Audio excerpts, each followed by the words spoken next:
سلام مجدد.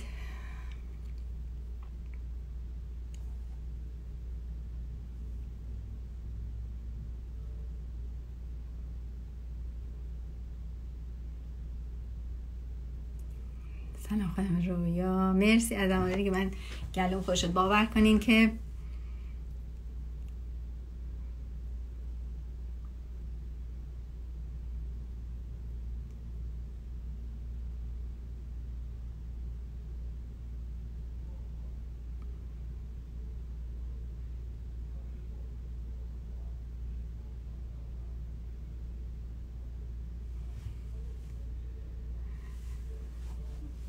مرسی خانم کارونا، ممنونم. پریه عزیز،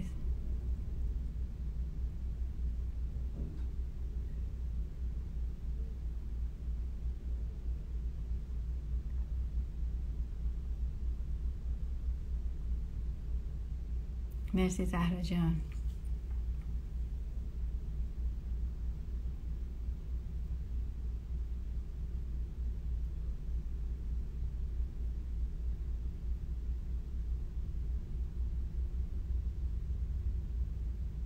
دقیقا سمانه جانه که همراه و همسان خواهند ماند و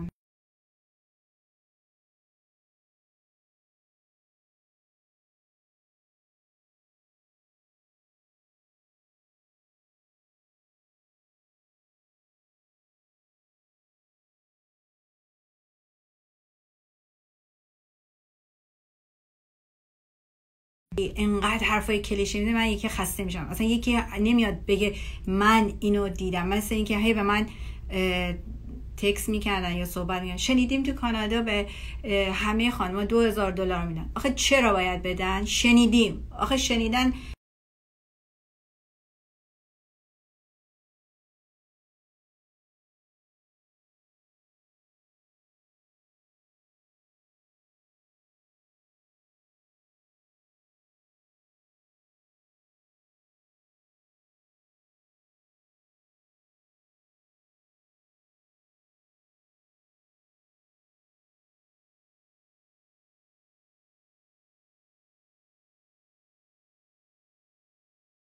خب به ضرر تموم. حالا زن یا مرد فرق نمیکنه. دنیا دنیای آگاهیه، دنیا دنیای شعوره، دنیا دنیای اینه که شما باورت رو، عقلتو ندی به یکی دیگه برات پر کنه.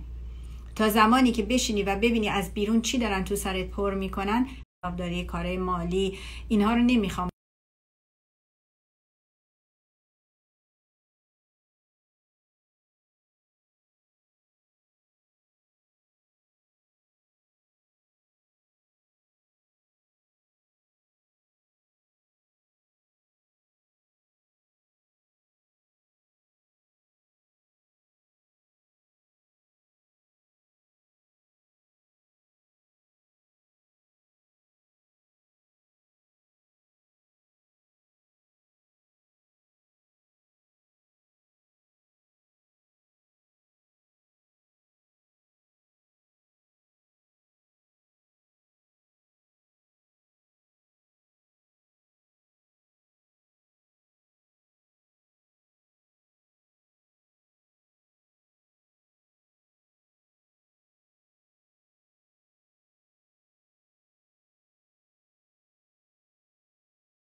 لحظه قطع شد، دوباره اینترنت اومد.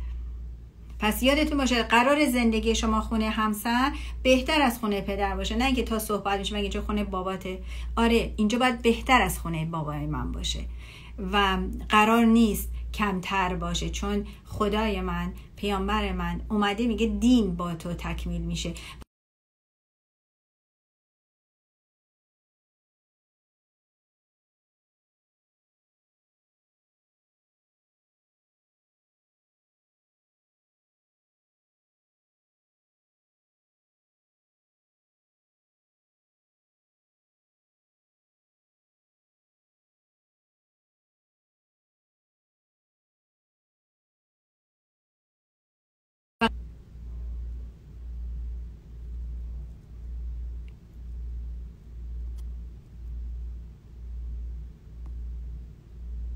الان فکرم تاثیر اومد چون چند دقیقه اینترنت من قطع شده بود.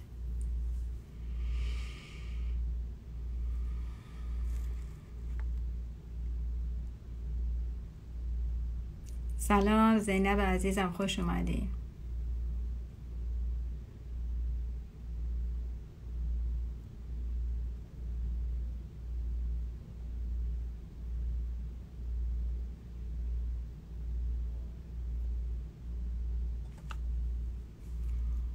من صبر کنم، یه سری نوشتن اینترنت ضعیفه، تصویر نداره، اینا وصل بشن.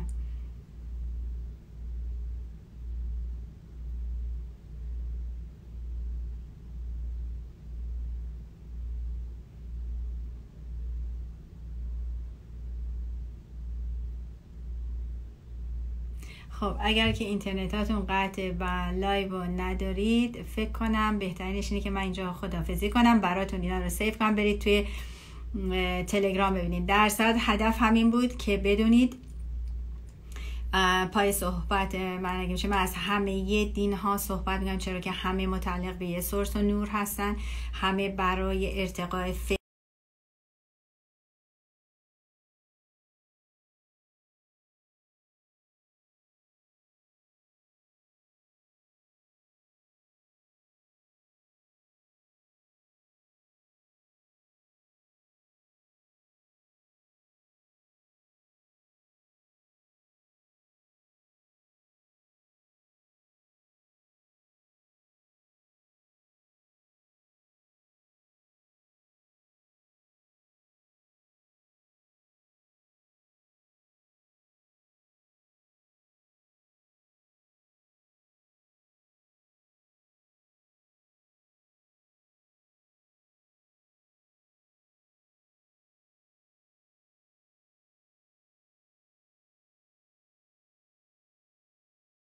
ببندم کمکتون بشه. وقتی میخواین دعایی رو جواب بگیرید، گوش کنید، اگه میخواین دعایی رو جواب بگیرید باید 100% ایمان داشته باشید، نه 99%، 100% ایمان داشته باشید که خداوند میشنود و حتما آمین میگه. برای همینم آخر دعا میگیم آمین.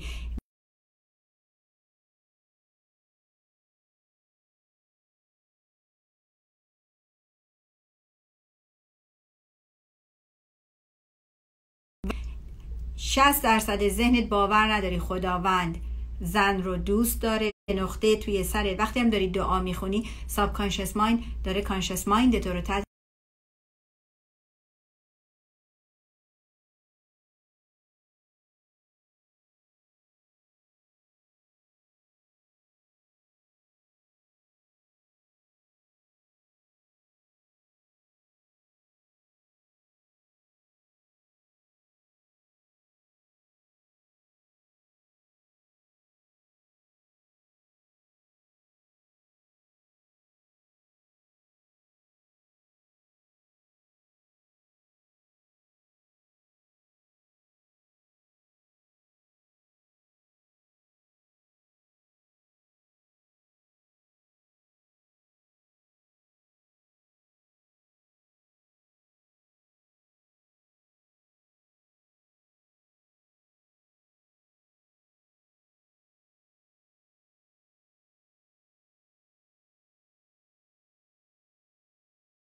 براتون آرزوی